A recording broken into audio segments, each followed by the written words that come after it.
Me llamo Francisco Martín Plaza, tengo 67 años cumplidos. Nací cuando en la zona de Marruecos, que era el protectorado, en un pueblo que se llama Lucemas. Soy funcionario, profesor en esta facultad y, bueno, la infancia de mi época era una infancia muy sencilla. Éramos una familia humilde. Mi padre era militar, era suboficial, digamos, y 7 hermanos. Y bueno, era esa época de España, vinimos a la península, tenía yo 4 años, era esa época donde no había coches, donde jugábamos en la calle, donde los juegos eran la lima, el aro, la taba, en fin, el correcalle, el rescate. Esa era mi infancia. De adolescente fui a al principio iba a un colegio militar, me echaron, me busqué la vida en los colegios del barrio, hice mi bachiller y después llegué a la facultad. Entonces empecé a estudiar medicina. También me echaron, era la época de ese tardofranquismo más duro, más de los universitarios, ese movimiento universitario, más peleota. También intenté compaginar los estudios con la Facultad de Sociología, cuando estábamos en Moncloa. También me echaron, ya en el año 75, creo recordar. Cuando vino la democracia volví a estudiar, terminé Sociología y Políticas, y ya en la facultad sí, ahí ya estaba más vinculado a la protesta más que nada, ¿no? La Facultad de Medicina, la Autónoma, en aquellos tiempos, pues era un poquito especial. El departamento de Anatomía, que era el que pitaba en la facultad, estaba copado por elementos del Opus Dei y, bueno, digamos que no me sometí a la disciplina, a los cánones de disciplina de la época. Entonces simplemente a aquellos alumnos rebeldones simplemente no se les aprobaba. Ya está, no había revisión de exámenes, esta relación que hoy conocemos en la universidad, esto no existía, simplemente suspendías, ni se te corregían los exámenes. En políticas no, en políticas a raíz de una detención en el aula 8, creo recordar, en la que nos juntamos, había gente del Partido Socialista, de la Liga, Movimiento Comunista, este tipo de gente, no el PC, porque el PC, el acto en sí mismo era boicotear la elección de delegados, y los que no estábamos a favor de participar en aquello, bueno, pues nos autocitamos en aquel aula 8, podría haber sido cualquiera otro, y estando ahí debatiendo acerca de que no era conveniente prestarse al juego de la institucionalización de los delegados que se hubieran elegido de forma democrática, vistiendo un poco la mona.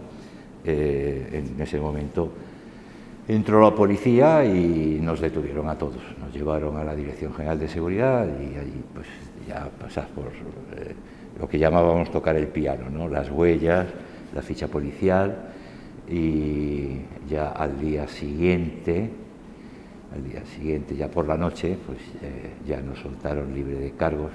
La facultad, el claustro de profesores protestó por aquella detención. Mira. El caso es que a la semana, a los 15 días, recibí una cartita firmada por el decano de la época, me parece, creo recordar, no quiero, Seara, y donde se me indicaba que mi matrícula no podía ser, no sé cómo decía la carta, tramitada o la cosa. Y nada, y allí me quedé colgado como una paraguaya, limitado en mi capacidad de obrar. Debía tener en aquella época 22 años o 21. Y solo hasta que llegó la democracia, bueno, volví a retomar el tema. Hasta entonces pues estuve trabajando pues de lo que salía en la época. Conducía una furgoneta, repartía paquetes. Estamos en el tiempo donde de vez en cuando moría algún estudiante en alguna manifestación, donde el juicio, el abogado del Estado explicaba que claro que se habían disparado tiros al aire y que el proyectil, lógicamente, por su peso caía y tan mala suerte que le había dado a alguien, ¿no? En ese tipo de sociedades en el que vivíamos, ¿no?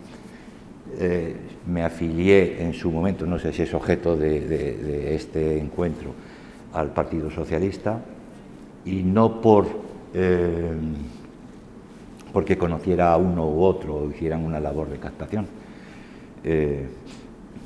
Llegó a mis manos, leí pues, un libro, me acuerdo, era un poco la historia de Jaime Vera. Jaime Vera era un líder del Partido Socialista que era médico y me identificaba, como te podías identificar, con Salvador Allende, que era médico, ¿no? Entonces, bueno, entré en contacto con esta gente en los círculos de la rojería, ¿no? En la facultad. ¿Conocéis a alguien del PSOE? No sé qué. Pues yo tengo un hermano que conoce a uno. Entonces, a partir de ahí, contactas, haces una cita, esta vida de la clandestinidad, ¿no? De vigilar, no hablar con quien no te fiabas. Elegí el camino de la militancia más activa, cogí más compromiso, no responsabilidades. Me ocupé en Madrid del aparato de propaganda en un momento determinado y sí, seguí vinculado. Hoy es el día que sigo estando afiliado.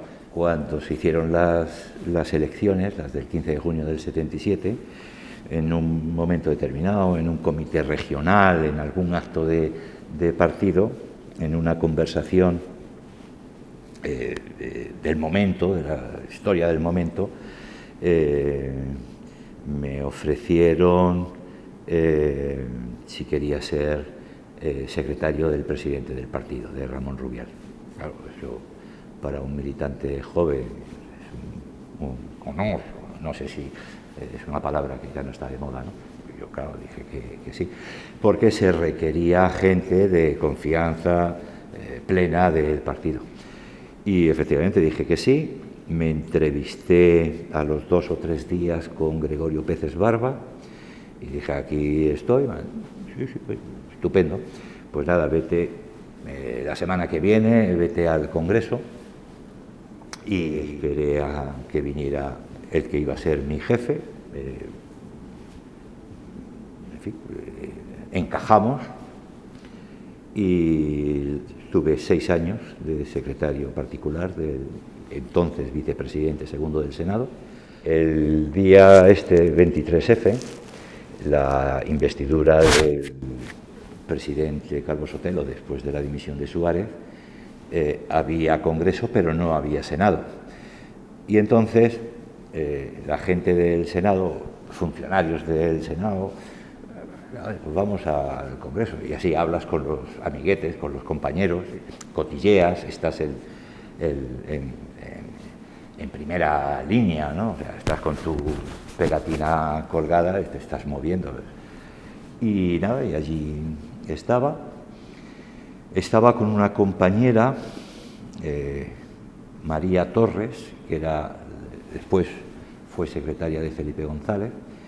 Nos conocíamos de la clandestinidad, o sea, es esa relación con gente que de ser compañeros pasas a ser amigos, ¿no? Ya no te ves en un acto, en algo concreto, sino que quedas para el vermú o para ir al retiro el domingo a tomar una cerveza. Y estábamos allí, en un gabinete que hay, si la escena que habéis visto del tiroteo del Congreso, de la escena del Congreso, está la puerta, o sea, es el pasillo. Entonces, al otro lado del pasillo hay unos gabinetes, unas estancias, ¿no? Una con relojes, otra con cuadros. Nosotros estábamos en una de ellas, y cuando empezó el lío, el tumulto, ¿qué pasa? Estábamos charlando y no sabíamos lo que pasaba.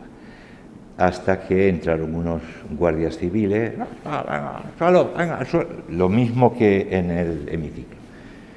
Y nada, nos tiramos al suelo y le dije: María, esto es un golpe de Estado. Bueno, frases que me las han recordado, pero yo no me acordaba. Cuando nos hemos visto, nos despedimos porque pensábamos que palmábamos. Esto ahora os puede parecer exagerado a vuestra generación. En aquel momento pensábamos que era un golpe de Estado en toda regla, y que, como en todo golpe de Estado, el primer bofetón es cargarse a todos los elementos hostiles, ¿no? Entonces nos cogimos de la mano y nos despedimos, y me decía, que le dije: María, qué pena, alguien tendrá que volver a empezar. Que ese era mi sentimiento, o sea, el sentimiento de pena, porque era mucha ilusión la que todo el mundo tenía de que había llegado la democracia y tal, y aquello se iba todo al garete por todos tipos. Hubo un momento de mayor miedo. Estábamos allí en el suelo, había alfombra, y tuvimos tiempo. Y en un momento determinado vimos que llegaban unos tipos jóvenes con un anorak marrón caqui, pantalón vaquero y botas militares, y la metralleta cogida de la cinta.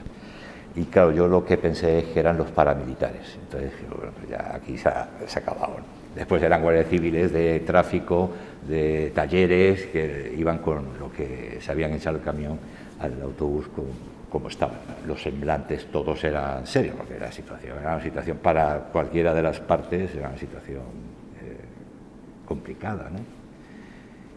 Porque aunque no sabían dónde iban, cuando estaban haciendo lo que estaban haciendo, sí sabían lo que estaban haciendo, lógicamente. Y ahí, pues, en fin, dijimos: se acabó. Aquello pasó, ya nos dimos cuenta que no venían a hacer las sacas. Seguimos en el suelo. Hay una escena, que la recuerdo. Una miembro de la mesa del Congreso era una diputada de Alianza Popular, que se llamaba algo así como Dolores España o algo así, era una mujer mayor. Y el marido, que era un viejecito entrañable, de esos que van con los pantalones aquí, que el tirante va aquí, o sea, que viejo, iba a buscarla al Congreso, y ya los dos se iban, ¿no? Y yo recuerdo cómo tuvieron a este hombre, que también estaba al lado nuestra, tirado en el suelo, y les daba igual, pasaban por encima. Y ese hombre debía de tener 70 y muchos, o 80 y muchos, o sea, un anciano. Allí estuvieron pasando por encima. Y ya, si esto empezó a las 6:30, pues ya igual eran las 8 de la tarde o así, que nos dejaron levantarnos y sentarnos en la alfombra. Bueno, pues nos sentamos, empezábamos a evaluar, ¿no? Uno de los problemas que vimos cuando nos juntamos es, claro, todos teníamos el carnet del PSOE, de los que estábamos juntos, ¿no? Y dame los carnets. Estábamos el que era secretario de Alfonso Guerra, le llamábamos el Puti. Digo esto también para que quede para esa memoria, ¿no?, estos nombres. Este chico murió después en un accidente de tráfico. Javier Guerrero se llamaba. La que fue secretaria de Felipe González, después ya en Moncloa, que entonces era secretaria de un miembro de la mesa, no sé de quién. Estaba la secretaria en aquel momento de Felipe González, Miriam Solimán, y otra mujer, se llamaba Elga Soto, que debía trabajar, debía llevar algo de prensa o algo así, siempre estuvo, no recuerdo. Digo, dame los carnés y bueno, pues cogí todo esto pues, con el disimulo que el guardia estuviera mirando para otro lado y cogí los carnés, entonces me levanté y le dije al guardia en un lenguaje absolutamente cuartelero, oye, ¿dónde puedo mear? El hombre se quedó así y no, salga ahí al pasillo. Entonces yo salí y ya a la que salí, digo, voy al servicio, y ahí nadie me dijo nada, subí la escalera que hay de la puerta del molinillo, la primera escalera, donde estaban los despachos de los miembros de la mesa, y entré en el primer despacho, no sé cuál era, abrí un archivador y eché los carnés a la parte de atrás. Volví, por lo cual ya no había, solo teníamos el DNI, no era un signo distintivo, porque sabíamos lo que iba a pasar. Yo ahí me di cuenta del desbarajuste que había. Bueno, por supuesto habíamos oído los disparos y todo esto, pero no sabíamos nada. Y entonces, a media hora o así, pues a este grupo, digo, pues vámonos. Pusimos de pie y, bueno, había otra cosa que estuvimos viendo durante muchísimo tiempo. En medio de la sala había una mesa, estaban los cuadros, los sillones, estos sillones corridos de terciopelo rojo, ¿no? Alfombra y una mesa. Y ahí estuvo muchísimo tiempo, un par de horas por lo menos, un teniente o un capitán de la Guardia Civil que iba con un maletín negro. Ese maletín negro lo abrió varias veces, que se acercaba a alguien. Y lo que dedujimos, o deducí, no sé, es que ahí estaban los decretos, lo que fuera, ¿no? Porque el tío no se movía del maletín, estaba con su tricornio, el barbuquejo así, medio rubiajo, medio pelirrojo, de unos 30 y pocos años. Y estábamos ahí convencidos de que ahí estaban los papeles del golpe, ¿no? De la primera andanada. En un momento determinado se fue y los guardias civiles pues, pasaban por allí y tal. Entonces, en un momento determinado dije, vamos a levantarnos y vámonos para adelante. Efectivamente nos levantamos, María, Elga, Miriam, Javier Guerrero, estaba la secretaria de Pepe Bono, que no recuerdo cómo se llamaba, porque esa chica, no se llamaba Mari Carmen, no era amiga, era, tú eres la secretaria de Pepe Bono, no nos conocíamos de la militancia y tal. Pero bueno, en ese momento, claro, lógicamente. Y veniros conmigo. Salimos al pasillo y empezamos a andar en fila india y te decía, ¿dónde va?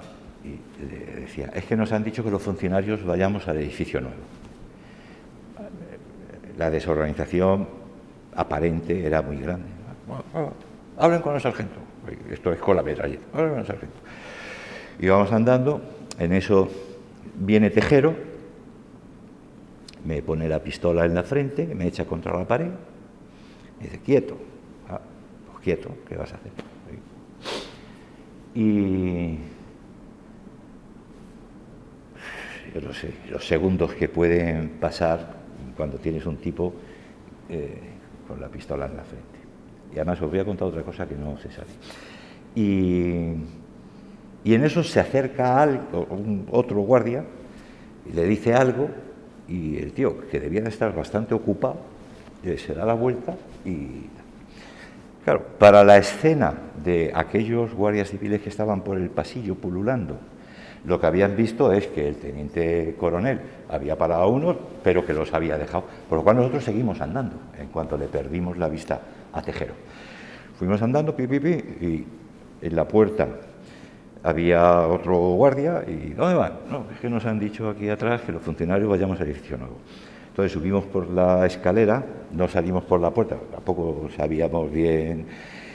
Entonces y se sube y ya accedes al pasadizo, accedes al edificio nuevo. Y nada, pues, subimos y estábamos ya en un hall, no sé si es el término correcto, ya del edificio nuevo, y dijimos, pues vamos para abajo. Bajamos, porque parecía que veníamos del otro edificio en las escaleras, y dice otro guardia, es que nos han dicho que los funcionarios salgamos. Bajamos, salimos al patio este donde le hacen las preguntas a los periodistas, los del intermedio, cuando están por allí, y llenísimo de guardias civiles, llenísimo.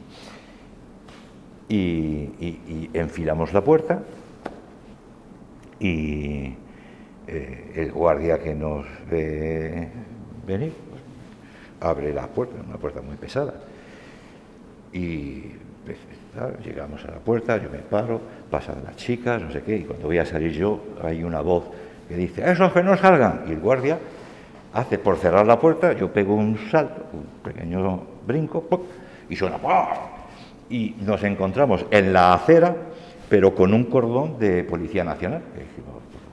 Pero estaban así amarrados, ¿no? Y se abrió la cadena. Entonces, pues salimos. Recuerdo que el Putin, el que era secretario de Alfonso Guerra, para hacer la escena normal, natural, iba diciendo, bueno, pues el coche vendré mañana, que he dejado el coche abajo, no sé qué. O sea, un poco así como hablando de tonterías. Bajamos, pasamos por la Puerta de los Leones. Había gente, pero no había mucha gente. Y yo vivía en Embajadores, el Palacio de Neptuno, Embajadores. Hicimos por parar algún taxi, no paró ninguno. Ya paró otro. La chica esta, la que era la secretaria de Pepe, bueno, se fue, no, yo me voy. Y nos quedamos los que éramos del partido. Ya paró un taxista y, claro, dijo que los 5 no podíamos y tal. Entonces digo, bueno, ir hacia mi casa, sabían dónde vivía. Digo, yo voy corriendo. En aquel entonces estaba en forma y me fui corriendo desde Neptuno, me parece que es la plaza de Neptuno, la que hay abajo de las Cortes, hasta Embajadores, llegamos casi a la vez y fuimos a mi casa. Lo que queríamos era llamar por... Bueno, esto eran las 9:20 de la noche cuando salimos. Entonces, claro, quisimos llamar a las federaciones. Éramos los secretarios de los miembros de la Ejecutiva. Entonces empezamos a llamar por teléfono a las distintas federaciones. Fuimos a casa de un vecino, porque era otro aparato de teléfono más, y yo cuando llegué a casa de este hombre, Luis, ¿cómo está? Le conté, han entrado y tal, y ahí me derrumbé un poquito, me emocioné un poquito porque, bueno, era mucha tensión y tal. Bien, entre las dos casas, entre la mía y la de este vecino, llamamos. Yo hablé con mi jefe, con Rubial, que estaba en Bilbao, y decía, no, a todo el mundo que huelga general y ya veremos lo que pasa. Y efectivamente íbamos llamando a las federaciones, porque todo el mundo tenía su agenda, y fuimos llamando pues todos los contactos de partido, de las distintas ejecutivas. A partir de ahí ya dije, bueno, pues venga, cada uno a su casa y tal. Y yo me fui a la calle Santa Engracia, que es donde estaba la sede del partido, por si hacía falta algo para de hacer. Y efectivamente, bueno, pues sacamos papeles, fichas, filiaciones y tal. Y ya pues me fui a mi casa. Tengo que decir que no dormí bueno, yo estaba casado, no dormí en mi casa, fui a casa de mi hermana y es ahí donde vimos al rey 1:15 de la madrugada, decir que no estaba con la historia. Y lo que os quería decir, mi padre, que ya murió, es un hombre que vivió la guerra, no era ni fascista ni franquista, un hombre normal. Y según me contaron mi madre, fundamentalmente, pues tal que el domingo siguiente que vas, ¿no? Mi padre cogió la pistola y se fue al Congreso.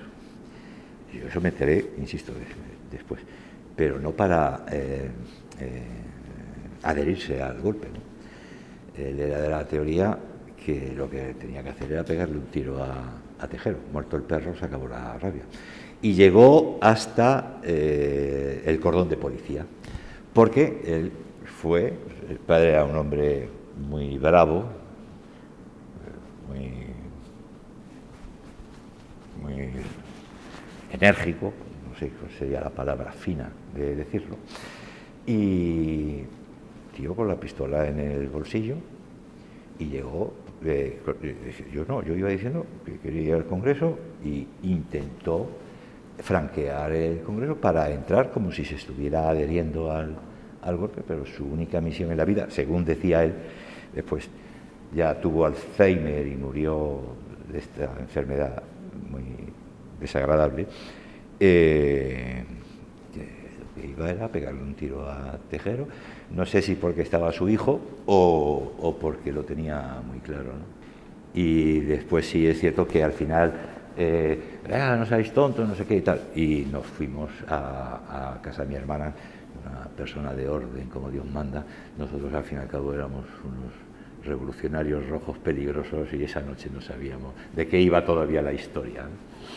Yo al día siguiente me fui al Senado a trabajar y, claro, a trabajar y el cotilleo y todo el regusto, ¿no? El golpe había fracasado, aunque todavía no había salido. Yo me fui para el Senado, pero ya sabíamos que esto se había acabado. Vimos por televisión cuando llega la columna del comandante Pardo Zancada, ¿no? con los Land Rover estos de policía militar. Bueno, pues lo van a detener y se adhiere, ¿no? O sea, pero el golpe como tal había fracasado y pues eso ya a las 2, a las 3 de la mañana ya lo sabíamos. Y yo me fui a trabajar y para estar ahí en la pomada de las cosas. Después ya salen los diputados, al día siguiente la manifestación, en fin, manifestación para la época impresionante. Y bueno, esa es la historia. No sé si se me olvidan cosas, ¿no? Esa es la